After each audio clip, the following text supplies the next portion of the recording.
అందరికీ శుభాలు తెలియజేస్తున్నాను. అందరికీ వందనాలు తెలియజేస్తున్నాను. వీక్షిస్తున్న మీ అందరూ కూడా ప్రేమపూర్వకంగా ఆహ్వానం తెలియజేస్తున్నాను. ఈరోజు ఒక 10 నిమిషాలు దేవుని వాక్యాన్ని మనం ధ్యానం చేద్దాం. రైట్, చూడండి, దావీదు కీర్తనలోని 11వ అధ్యాయము మనం చూసినట్లయితే 3వ వచనాన్ని దేవుని వాక్యాన్ని ధ్యానం చేద్దామండి. 10 నిమిషాలు, ఒక 5 నిమిషాలు దేవుని వాక్యాన్ని ఈ సాయంకాల వేళ మనం ధ్యానం చేద్దాం. దేవుడు మీతో, నాతో, మనందరితో రాత్రి కాలం ముందు స్పష్టంగా మాట్లాడబోతున్నారు. దయచేసి మీరందరూ కూడా ప్రార్థనాపరులుగా కలిగి ఈ మాటలు వినాల్సిందిగా కోరుచున్నాను. చూడండి, దావీదు కీర్తనలు 11వ అధ్యాయము 3వ వచనం, పునాదులు పాడైపోగా నీతిమంతులు ఏమి చేయగలరు? నీతిమంతులు ఏమి చేయగలరు? దేవునికి స్తోత్రం, హల్లెలూయా. దేవుడు ఈ మాటల హృదయంలో దీవించి ఆశీర్వదించును గాక. దేవతి దేవుని బిడ్డలారా, నా సహోదరి సహోదరులారా, యవనస్తులారా, వృద్ధులారా, వింటున్నా మీ అందరూ కూడా ఈరోజు దేవుడు మీతో మాట్లాడుతున్నాడు. దేవుడు మీ మీద అభిషేకాన్ని, దేవుని శక్తిని బలముగా మీ మీద కుమ్మరిస్తున్నాడు. నువ్వు అనుకున్న వాటి కన్నా దేవుడు మేలును దాగి ఉంచాడు. నువ్వు అనుకున్న ప్రతి అనుకూల పరిస్థితిలో నువ్వు ఉన్నా కానీ దేవుని విడిపించడానికి ఆయన ఇష్టపడుతున్నాడు. మంచిది. దావీదు ఏమని మాట్లాడుతున్నాడంటే, నీతిమంతులు పునాదులు పాడైపోగా నీతిమంతులు ఏమి చేయగలరు? దేవుని దృష్టి యందు, మన దృష్టి యందు, మానవ దృష్టి శరీరాన్ని మాత్రమే చూడగలుగుతుంది.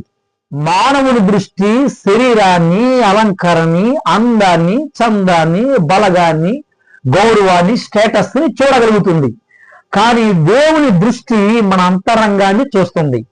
ఈ లోకంలో మానవుడు పుట్టిన తర్వాత, పాపములో పుట్టిన తర్వాత, తన ఒక గ్రహింపు వచ్చేసరికి, ఒక వయస్సు వచ్చేసరికి దేవుని క్రియల రూపములో చేయక ఆచార రూపంలో చేస్తున్నాడు. బైబిల్ చదివే కాడి నుంచి ఆరాధన చేసే వరకు, బల్లలో చేసే వరకు కూడా. ఇప్పుడు ఈ వాక్యానికి మనం ఏమి అర్థం చేసుకోవాలి? దేని బిడ్డారా, ఏమంటున్నాడంటే, పునాదులు పాడైపోగా నీతిమంతులు ఏమి చేయగలరు? నువ్వు పరిశుద్ధుడవు, ప్రార్థనాపరుడవి, మంచి అభిషేకం కలిగిన వ్యక్తివి, మంచి దైవ జ్ఞానం కలిగిన వ్యక్తివి, అయితే మంచి సింగర్వి, మంచి పాటలు పాడతావు, మంచి జ్ఞానము దేవునికి ఇచ్చాడు. కానీ నీ పునాది పాడైపోయింది. ఆ పునాది ఏంటంటే విశ్వాసం, దేవుని నమ్మకం. దేవునిలో ఉన్న సారాంశాన్ని పట్టుకోకుండా, దేవుని చిత్తానుసారంగా నువ్వు జరిగించకుండా, దేవుని క్రియలు, దేవుని యథార్థత, దేవుని ప్రేమ నీలో ఉంచుకోకుండా నీ పునాదులు పాడైపోయినాయి. ఉపవాసం ఉంటున్నావు, సమాధానం రావట్లేదు. ప్రార్థిస్తున్నావు కానీ దేవుని ఉత్తరము రావటం లేదు. ఒక కృంగిన వేదనలో ఉండిపోయావు. ఇది నాకు జరగదని డిసైడ్ అయిపోయావు. నీలో ఎంతో పట్టుదల ఉన్నా కానీ చిన్న పాపము వల్ల నీలో చిన్న లోపం ఉంది. ఆ లోపము నీ పునాదులను పాడు చేస్తుంది, నీ విశ్వాసాన్ని పాడు చేస్తుంది మిట్లారా. అయితే ఈ రాత్రి కాలంలో దేవుడు మనతో మాట్లాడుతున్న మాట, నీ పునాది ఎక్కడ పాడైపోయింది? నీ విశ్వాసం ఎక్కడ పాడైపోయింది? నీ నమ్మకం ఎక్కడ పాడైపోయింది? నీకున్న ఆ మహిమ ఎక్కడ నీ నుండి వెళ్ళిపోయింది? నీలో ఉన్న పరిశుద్ధత ఎలా జారిపోయింది? నీలో ఉన్న ఒక ప్రత్యేకమైన నిబంధన ఎటు వెళ్ళిపోయింది? మన జ్ఞాపకం చేసుకోవాలి. ప్రార్థనకి వెళ్ళడం గొప్ప కాదు, ప్రార్థన చేయటం గొప్ప కాదు, వాక్యం చదవడం గొప్ప కాదు, ప్రార్థించడం గొప్ప కాదు. నీలో శ్రమల మీద శ్రమలు, ఆటుపోట్ల మీద ఆటుపోట్లు, కష్టాల మీద కష్టాలు ఎన్ని వచ్చినా సరే దాటుకొని వెళ్ళి నిలబడతావు. చూసావా? క్రియల రూపంలో యథార్థంగా, నమ్మకంగా, ప్రేమగా, ఐక్యతగా, సమాధానంగా ఉంటావు. చూసావా? అప్పుడు నీ పునాదులు స్థిరంగా, బలంగా ఉంటాయి. హల్లెలూయా, హల్లెలూయా. దేవుని సన్నిధిని మనం అనుభవించాలంటే మనము దేవునికి నమ్మకమైన భక్తి చేయాలి, నమ్మకమైన జీవితం కలిగి ఉండాలి. దేవుని శక్తిని మనం అనుభవించాలంటే, దేవుని కార్యమును మనలో జరగాలంటే ముందుగా కావలసింది దేవునిలో ఉన్న విశ్వాసం. అబ్రహాము గారు చూడండి, అబ్రహాము గారు 100 సంవత్సరాల కూడా విశ్వాసం కలిగి ఉన్నాడు, నమ్మకముగా. హల్లెలూయా. నీవైతే బాప్తిసం తీసుకున్న కొన్ని సంవత్సరాలకు, కొన్ని నెలలకు నువ్వు పడిపోయావు, దేవుని సన్నిధి నుండి పారిపోతున్నావు. ఇదో దేవుని భక్తిలో నుండి జారిపోయావు, దేవుని విశ్వాసం నుండి జారిపోయావు. నీ పునాది విశ్వాసము. మన పునాది ఎంత విశ్వాసము. మనకి కావాల్సింది, ఒక ఇంటికి కావాల్సింది ఒక ఫౌండేషన్, పిల్లర్స్, పునాది గట్టిగా ఉంటుంది, ఇల్లు నిలబడగలుగుతుంది.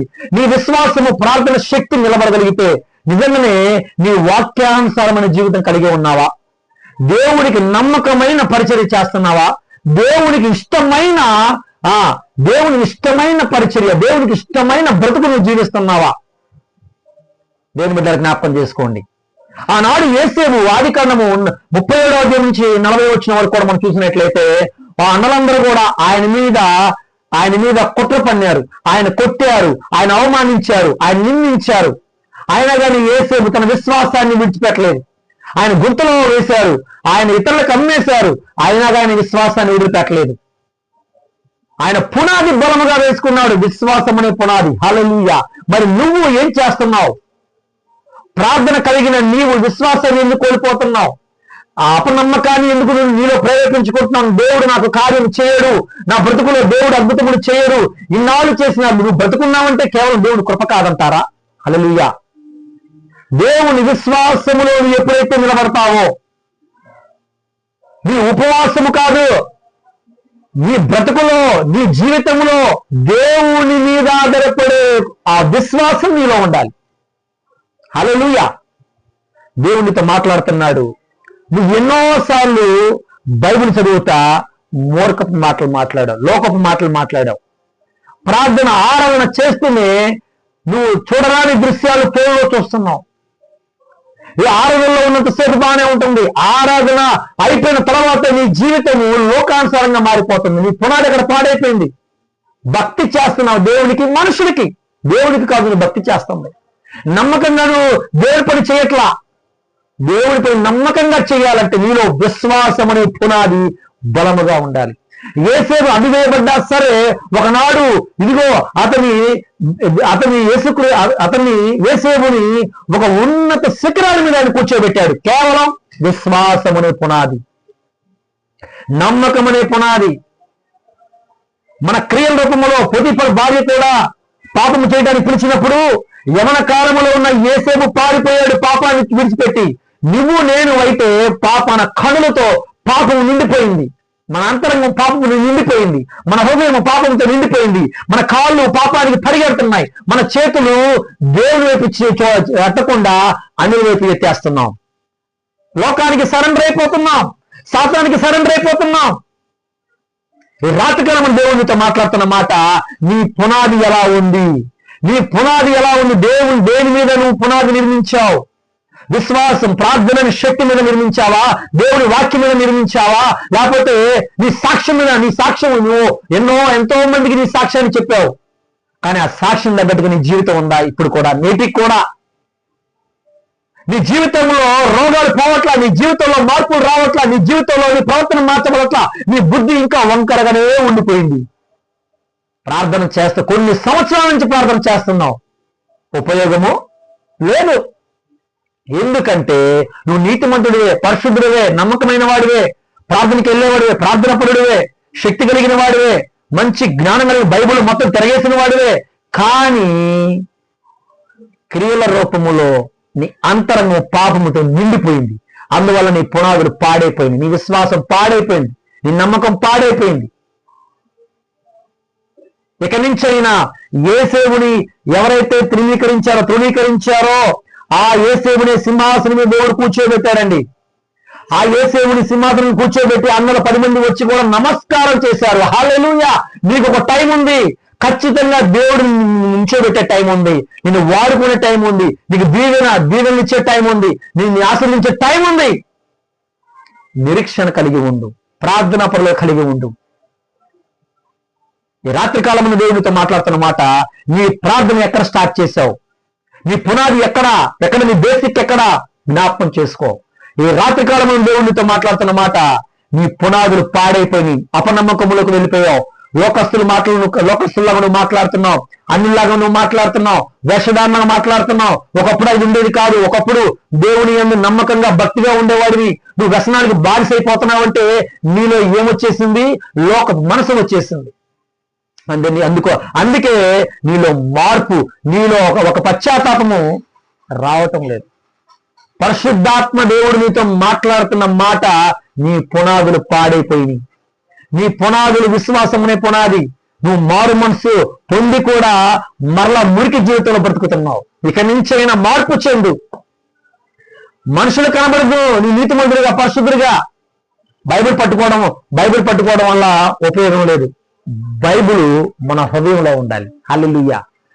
బైబిల్ మన హృదయంలో, ఈ వాక్యము మన హృదయం మంత్రంలో పనిచేయాలి.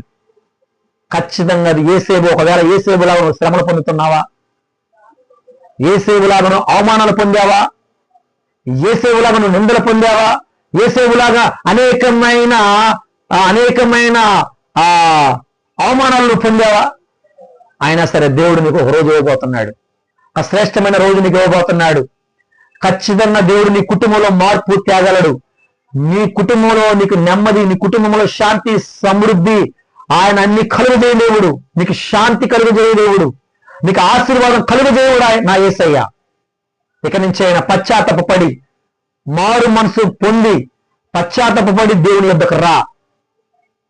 దేవుని సన్నిధిలో మోకరించి ప్రార్థన చేయి. తండ్రి, నేను చేసిన పాపమే, నన్ను క్షమించండి. ఇక నుంచి పరిశుద్ధంగా బ్రతికే ఆలోచన నాకు దయచేయండి.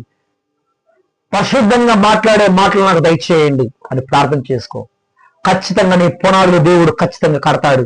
ఉన్నతమైన స్థాయిలోకి నువ్వు వెళ్తావు. దేవుడి మాట హృదయములు దీవించి ఆశీర్వదించును గాక. ఆమేన్. కళ్ళు మూసుకుందాం. ప్రేమగల తండ్రి, పరిశుద్ధాత్మ దేవుడా, త్రియేక దేవానికి స్తోత్రం. ఆయన ఈ రాత్రి కాలం ముందు విన్న ప్రభువా, వాక్యాన్ని ప్రతి ఒక్కరు ప్రభువా అయ్యా నెమరు వేసుకునే భాగ్యము దయచేయండి. ఆయన అయ్యా ఈ వాక్యాన్ని 30 దంతలుగా, 60 దంతలుగా, 100 దంతలుగా దీవించి ఆశీర్వదించండి. అయ్యా విడిన ప్రభా ప్రతి ఒక్కరి మీద నీ ప్రభాని కృప కలుగును గాక. నీ సన్నిధి బలముగా దిగి వచ్చును గాక.